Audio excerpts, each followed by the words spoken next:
Today, I'm going to save you from making a $700,000 mistake because right now we have investors from all around Australia looking to buy properties in one of these 5 Melbourne suburbs, but they're going to regret it, and I'll explain why. If you're new here, I'm Ella, the host of Property Unlocked, and I'm a full-time buyer agent working for property investors all around Australia, building portfolios. Now, I look at properties and suburbs every single day, so I know what good suburb data looks like, and I definitely know how to identify the red flags, and that's what I will be sharing with you today. We're going suburb by suburb. I'm going to dive into the data for each suburb and revealing the exact risks and why I have concluded that I would not be buying in these Melbourne suburbs in 2026. So let's begin with suburb number 1, and it would make my life so easy if I could just list all of the new housing areas around Melbourne.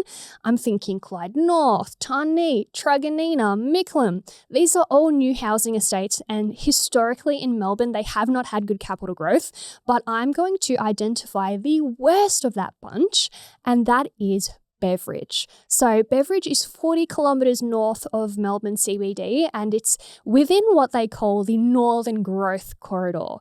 Now, don't be mistaken, that does not mean capital growth. It means the opposite. Now, on the surface, Beveridge looks like a typical outer ring growth suburb. New estates, young families, relatively affordable price point. You can buy a house there for around $650,000, and it's beautifully brand new. But when we dig into the data, you're going to see that there are red flags everywhere, so let me give you the numbers. Firstly, the vacancy rate in Beveridge sits at 9.74%. Let that sink in. The national average vacancy rate sits between 1 to 1.5% currently in 2026. So Beveridge is sitting at 10 times that. That means roughly 1 in every 10 rental properties in Beveridge is sitting empty right now. That means no rental income, you're paying your interest repayments, and there is no tenant inside of your property. If you buy there as an investor, you're competing against a flood of other landlords just to find a tenant. But it gets worse. Look at the stock on market sitting at 8.72%. Again, a healthy stock on market would be between 1 to 2%. So there are simply way too many properties for sale on the market in Beveridge and not enough buyers to absorb them. And here is the number that really tells the story. The average vendor discount rate in Beveridge is 7.25%. To put that in context, the national average would be around 1.5 to 2. So Beveridge sellers are discounting their properties by more than 4 times the national average just to get a sale across the line. That means if you buy a property in Beveridge today for $650,000, the seller has likely already dropped the price by around $45,000. And that is because they put their property on the market, they realize that they're competing with hundreds of other properties for sale, so they reduce the price. Now, for me as a property owner and a landlord, that is not a good result. So all of this data sounds terrible, but I'm going to explain why. There is a fundamental reason, and it's the fact that Beveridge is a new housing estate. You have hundreds of new houses being built and thousands in the pipeline. The suburb is being built faster than buyers can absorb it.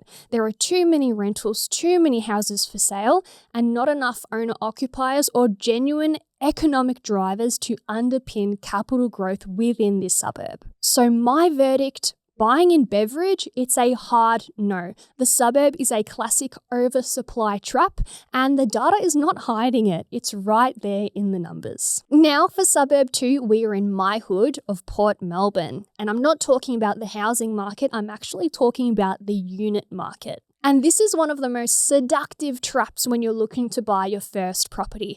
If you grew up in Melbourne and you have a budget of $700,000, of course you're going to scroll on real estate and look at apartments for sale in South Yarra, around Chapel Street, Brighton, Port Melbourne. But you're not going to get the capital growth, and here is why. Over the past year in Port Melbourne, unit prices are down around 2%. Over the past 3 years, 7%, and the past 5 years, 10%. So if you bought a unit in Port Melbourne within the past 5 years, your property would be less today than what it was when you bought it. Now imagine you invested the same amount of money in a house in Perth or a house in Brisbane. It would have doubled in value in the same time frame. So why is this happening in such a premium location? Well, there are two reasons and they compound each other. So let me begin with reason number one, and that is supply.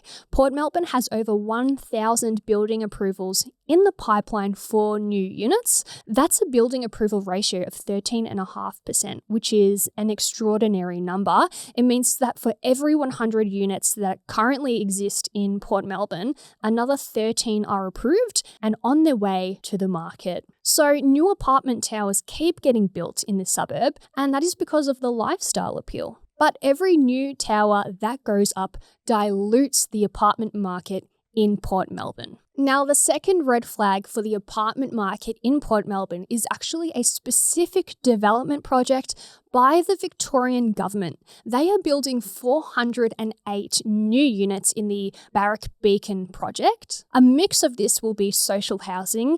Another portion will be privately rented. Now, 196 of those new units are for the private rental market. That is a meaningful injection added into a market with only 12,500 units. So here is the core problem with inner city apartments as an investment asset.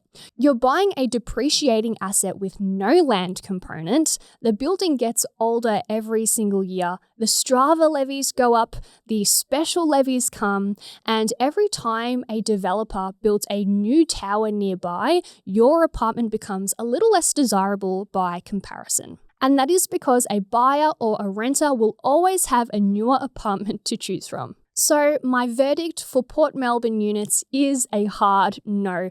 It is a lifestyle purchase masquerading as a good investment. The data, you have a decade of negative capital growth, a massive supply pipeline, and now 408 new dwellings entering the market in just one development alone. So the lesson here is to not be seduced by a postcode and to not buy the apartment as your first investment. Now, suburb number 3 is going to be controversial because it's fully established and it actually has a great track record of capital growth.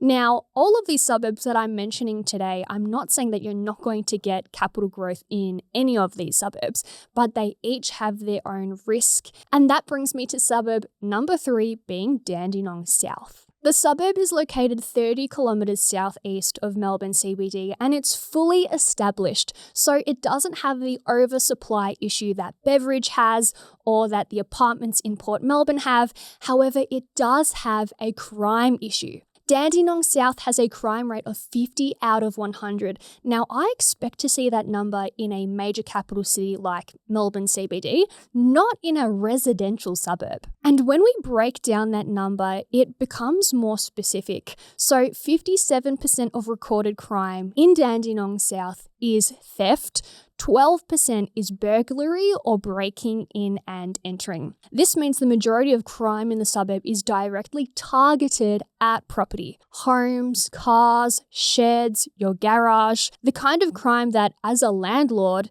it directly affects you. So imagine this scenario. You're going about your day and you get a call from your property manager saying that you've just had someone break into your Dandenong South house. This is going to mean thousands of dollars in fixes, making the property secure again, potentially having to renovate and release the property. This is thousands of dollars or, headaches with your insurance company. Now, high crime rates in an area are not random, they are a symptom and they reflect the socioeconomic profile of that area.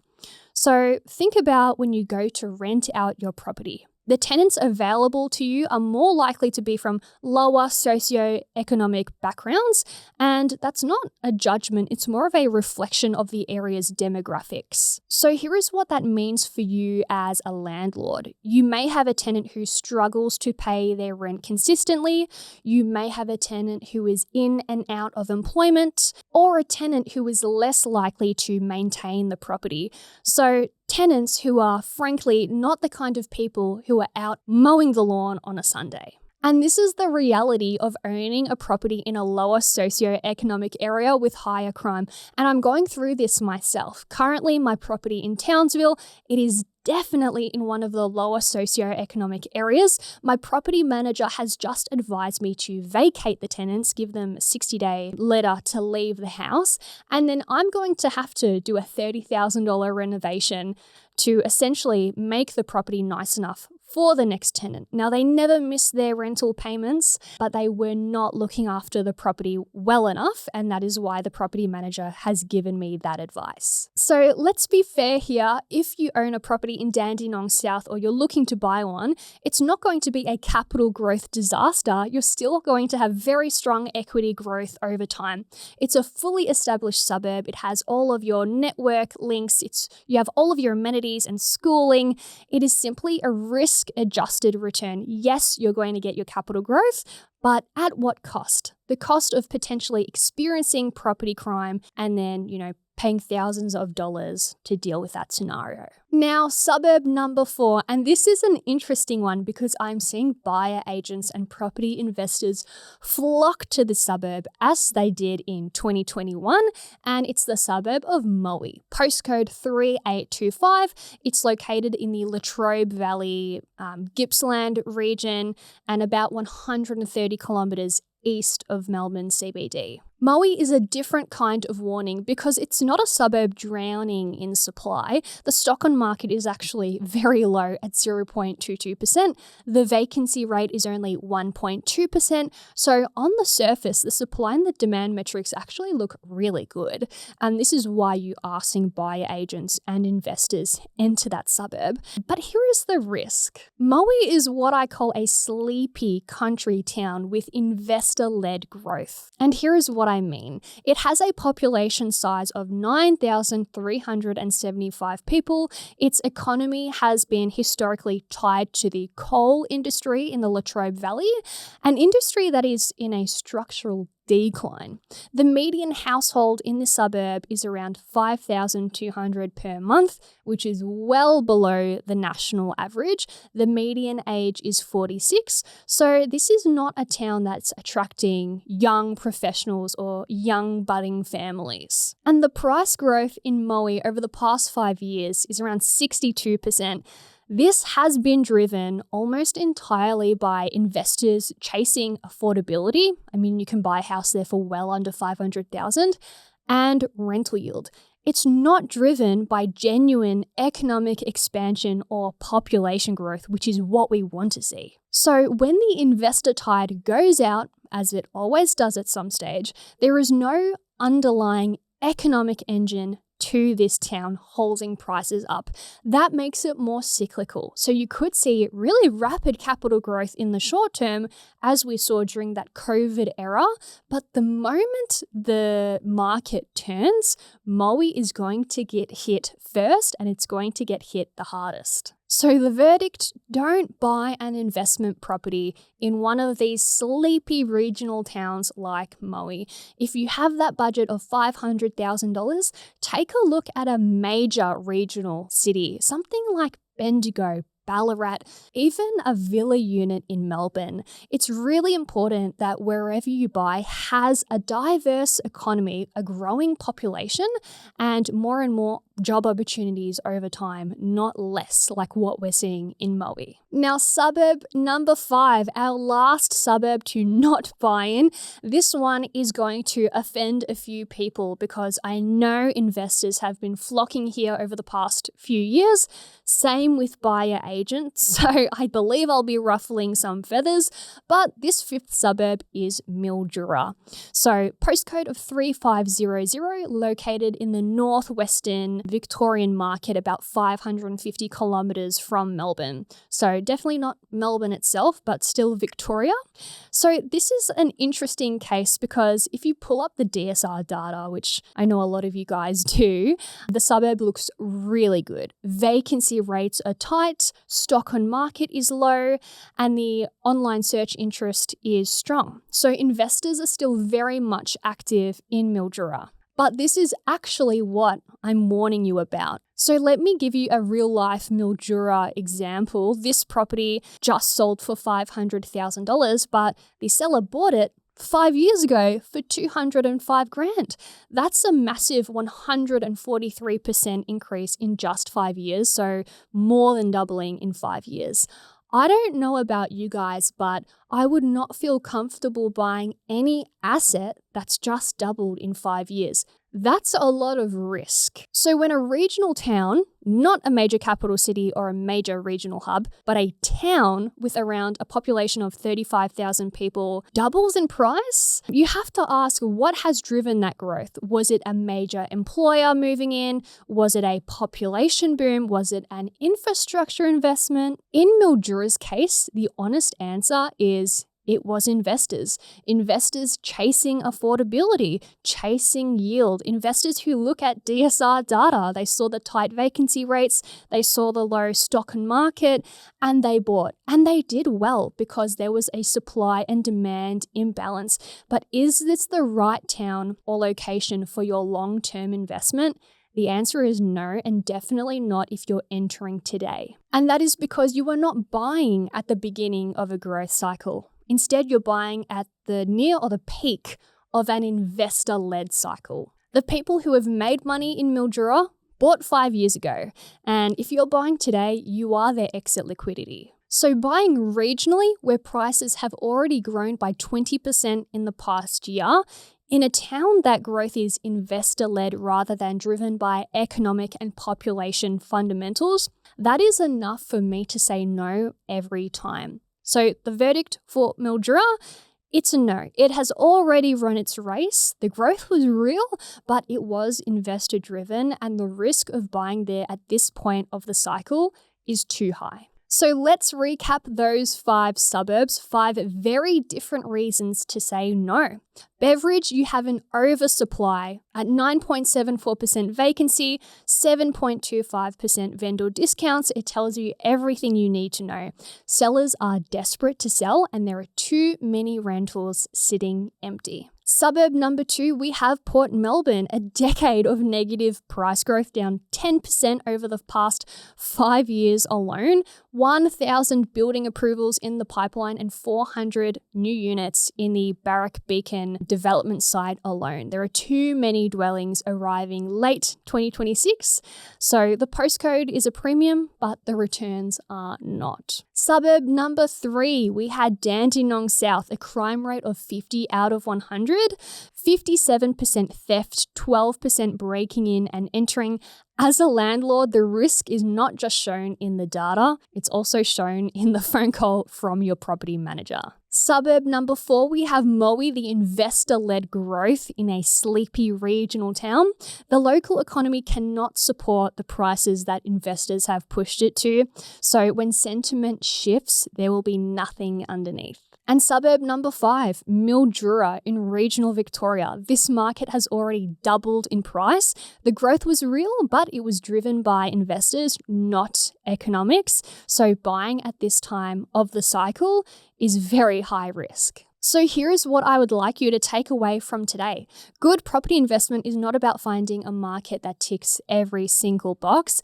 It's about why the data is looking the way that it is and whether the fundamentals behind it are real and sustainable. So when you're looking at a location for investment, always ask yourself, is this growth driven by people, by jobs, by infrastructure, or is it driven by investors like myself? Because if it's the latter, you need to be very careful about when you are getting in and how you're getting out. If you want to know where I am buying in 2026, that will be in the next video. And if you are looking to buy a property, you don't know where to buy or you can't find the property, reach out to me. There's a link in my bio. Book in a call with a team member or myself. We'll have a chat about your personal situation, what you're looking to buy, and how we can help you. And of course, if you got just a little bit of value from this episode, please leave a comment, ask any question, I will answer it myself, and subscribe for the next video of where I'd be buying in 2026.